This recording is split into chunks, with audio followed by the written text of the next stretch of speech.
चलें जी, तो इसहाक डार साहब तो ये फरमा रहे हैं, लेकिन आपको ये बताएं कि इसी कमेटी की ब्रीफिंग के दौरान वजीर मुमलिकत बराए खजाना आयशा गौस पाशा ने बताया कि IMF और पाकिस्तान के दरमियान एतमाद का फुकदान है, एतमाद हासिल करने में वक्त लग रहा है, उनकी जानिब से ये कहा गया। तो ये तमाम तरह सूरत हाल हमारे सामने है। इसी पर बात करेंगे जी, माहिर माशियात मुजम्मिल असलम हमारे साथ हैं। मुजम्मिल, अब तो बहुत ही देर हो गई और गालिबन हमारी भी कोई 2 हफ्ते पहले ही बात हो रही थी, तब लग रहा था मुआहदा हो जाएगा, अभी भी हम वहीं खड़े, तो क्या आपको लग रहा है सूरत हाल में कुछ बेहतरी नजर आएगी कुछ दिनों में? सदफ, क्योंकि आप लोग हवा, गैस, पानी की बातें कर रहे हैं तो इसी तरीके से बात करते हैं ताकि सबको समझ आ जाए, ठीक है ना। IMF की भी अब देखें, IMF समझ लें कि एक लड़के का रिश्ता हो रहा है, क्या बात है, ऑब्वियसली लड़की से ना, ठीक है ना। अब जब वो रिश्ता तय हो रहा, हाँ, रिश्ता जब तय हो रहा था तो लड़की वालों ने कुछ शराइत रखी और लड़की वालों ने कहा कि इतना आपने हक महर देना है। जी जी। और आपको पता है हक महर निकाह में तय होता है और उसको देना पड़ता है पहले।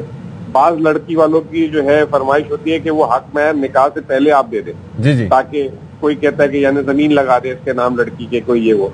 तो ये हमारे जो है इसहाक डार साहब थे लड़के वाले और IMF थी लड़की वाले।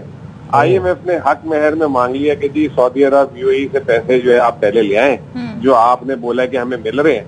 जैसे लड़के वाले ने बता देते ना, बड़ी बड़ी फायर मार देते हैं, हमारे पास बड़ा घर है, कारोबार है, तो उन्होंने कहा जो आपके पास है ना जो कमिटमेंट IMF जो सऊदी अरब, UAE से हक महर, वो आप ले आए, फिर जो है निकाह कर देते हैं, स्टाफ लेवल एग्रीमेंट निकाह समझते हैं एक तरीके से। अच्छा, तो वो जो है लड़के वालों ने बोल तो दिया, अब वो जो है हक महर का बंदोबस्त, यानी कि एग्जीक्यूटिव बोर्ड से मंजूरी होगी, वो क्या होगी, उसको क्या कहेंगे, मंगनी। टॉप लेवल एग्रीमेंट जो है वो जो है हक महर जो निकाह है, अच्छा वो निकाह है, निकाह, अच्छा निकाह उस वक्त होगा जब हक महर की शर्त पूरी हो जाएगी। अच्छा। और हक महर जो है वो दबा के बैठे ने, जो लड़कों वालों ने बोला था यही चीजें हक महर में लिखवा दी थी, अब वो हक महर जो है लड़की वाले कह रहे हैं लेकर आओ, तो ला नहीं पा रहे। अच्छा, तो ये हो गया मसला। तो समझ आ गई होगी आपको? जी, हमें तो वैसे भी समझ आ रही है, आम देखने वाले को भी समझ आ गई, लेकिन जरा ये बताएं ना हमें, अब जरा टेक्निकल साइड पर आते हैं, नुकसान हमें क्या हो रहा है? क्योंकि जाहिर है हमारी मईशत तो एक जगह आकर ठहर गई है, इससे जितना डिले हो रहा है उससे नुकसान हमारी मईशत को क्या पहुंच रहा है?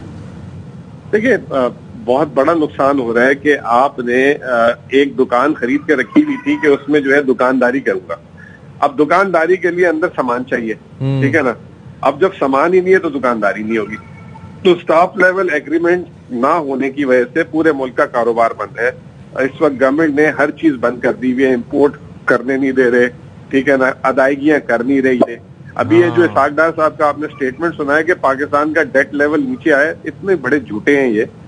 12,000 अरब रुपए एक साल में पाकिस्तान का कर्जा बढ़ा है, 12,000 अरब जी। और PTI को जो ताने देते थे, उन्होंने 42 महीने में 18,000 अरब बढ़ाया था, इन्होंने 11 महीने, बल्कि 11 भी नहीं 10 महीने का बता रहा हूँ, 12,000 अरब रुपए। अच्छा, एक चीज बताएं मुजम्मिल मुझे कि दरमियान में आपने कहा था कि जब इसहाक डार साहब ने काफी तनकीद की थी IMF पे कि ये अपने बयानात चेंज करें, ये गोल पोस्ट चेंज करें, इस तरह का कोई स्टेटमेंट दिया था, तो आप उनकी सपोर्ट में आए थे कि अगर ऐसा कर रहे हैं तो हम उनका साथ देंगे। तो उसका क्या हुआ फिर? कुछ आपने तहकीक की उस पे? नहीं, मैंने क्या तहकीक करनी, IMF ने खुद इनके पोल खोल दिए।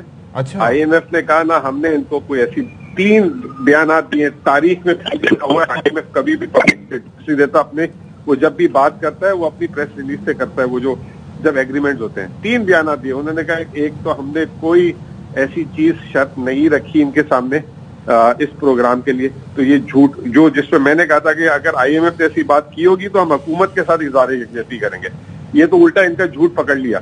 इस पे तो वजीर खजाना साहब को इस्तीफा दे देना चाहिए था, इनसे ले लेना चाहिए था गिरबान पकड़ के कि आप इस्तीफा दो, इतने बड़ा आपने क्राइसिस क्रिएट करा दिया। दूसरा, इन्होंने फिर झूठ बोला उसके बाद कि IMF ने कहा है कि इलेक्शन ना कराओ, हमारे पास फंड नहीं है। IMF की सख्त तजावीज की वजह से फिर IMF वापस आया और IMF ने तरदीद कर दी उस चीज की। और तीसरा, ये जो है पेट्रोल पे भी जो है इधर उधर की लेफ्ट राइट की बातें कर रहे हैं। अभी शुक्र है आज इन्होंने PTI पे नहीं डाली कहानी, वरना तो ये रोज सुबह आते हैं PTI का मुआहिदा, PTI का मुआहिदा और PTI का मुआहिदा, PTI की शर्तें। अब जो है दूसरी इन्होंने पत्ती गली पकड़ ली है। 3 दफा इन्होंने अपने बयानात चेंज किए। तो जब ऐसे वजीर खजाना पाकिस्तान में ऑपरेट करेंगे तो एतमाद कहां से आएगा? कौन करेगा कारोबार, कौन करेगा सरमायाकारी, कौन करेगा इन्वेस्टमेंट, कौन देगा कर्ज इनको? ये तो सारा का सारा मामला इन्होंने बेड़ा गर्क करके रख दिया। ठीक है Muzammil, thank you so much. Muzammil अपनी राय दे रहे थे और बड़े आसान सादा लफ्जों में उन्होंने बताने की कोशिश की कि जी ये असल मामला क्या है और परेशानी कहाँ पर हो रही है IMF से। तो ये जी IMF के मसाइल हैं।